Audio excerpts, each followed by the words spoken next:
नमस्कार दोस्तों, आशा करता हूँ आप सब बिल्कुल स्वस्थ होंगे। तो चलिए आज हम कृष्णदेवराय जी के बारे में जानते हैं।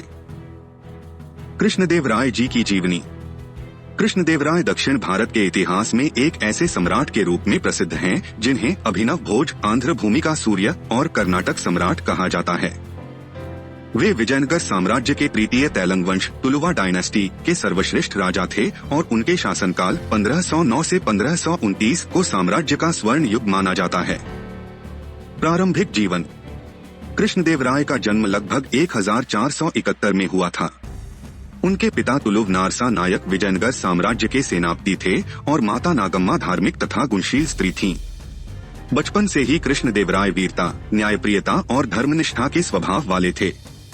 उनकी शिक्षा तलवारबाजी, युद्धकला, राजनीति, इतिहास तथा संस्कृत तेलुगु साहित्य में हुई। युवावस्था में ही उन्होंने कई युद्धों में हिस्सा लिया और अपनी युद्धकला व नेतृत्व क्षमता सिद्ध की। सिंहासनारोहण और प्रारंभिक चुनौतियां। 1509 में अपने भाई वीर नरसिंहराय की मृत्यु के बाद कृष्णदेवराय विजयनगर साम्राज्य के सम्राट बने। जैसे ही उन्होंने सत्ता संभाली, उन्हें कई बाहरी और आंतरिक चुनौतियों का सामना करना पड़ा। बहमनी सुल्तानतों का खतरा, उड़ीसा के गजपति राजाओं के आक्रमण, साम्राज्य के भीतर विद्रोही सरदार। लेकिन उन्होंने बुद्धिमानी, साहस और सामरिक कौशल से सभी चुनौतियों का सामना किया और कुछ ही वर्षों में साम्राज्य को स्थिर और शक्तिशाली बना दिया।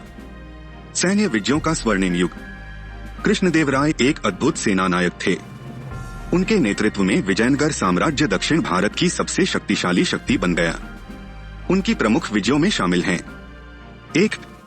उड़ीसा के गजपति राजा प्रमोद देव का पराजय। 2.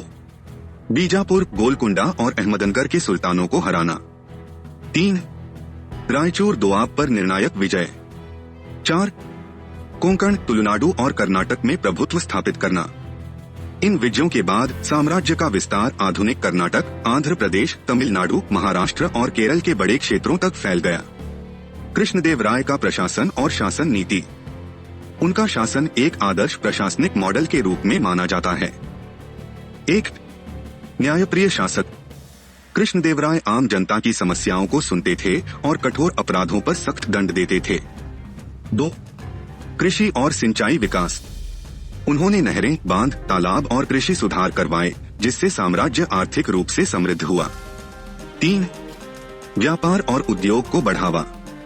विदेशी व्यापार, मसालों का निर्यात और बंदरगाहों का विकास हुआ, जिसके कारण राजकोष अत्यंत समृद्ध बना। कला, साहित्य और संस्कृति के संरक्षक। कृष्णदेवराय स्वयं भी एक महान साहित्यकार थे। उन्होंने तेलुगु भाषा में आमुक्तमाल्यदा नामक प्रसिद्ध काव्य की रचना की। उनके दरबार में अष्टदिग्गज नामक 8 महान कवि थे: अल्लसानी पेद्दन, नंदी तीर्थन, मुक्कु तिम्मन, धर्मा राजा और अन्य। उनके राजमहल में संगीत, नृत्य, नाटक, संस्कृत और तेलुगु साहित्य की खूब वृद्धि हुई।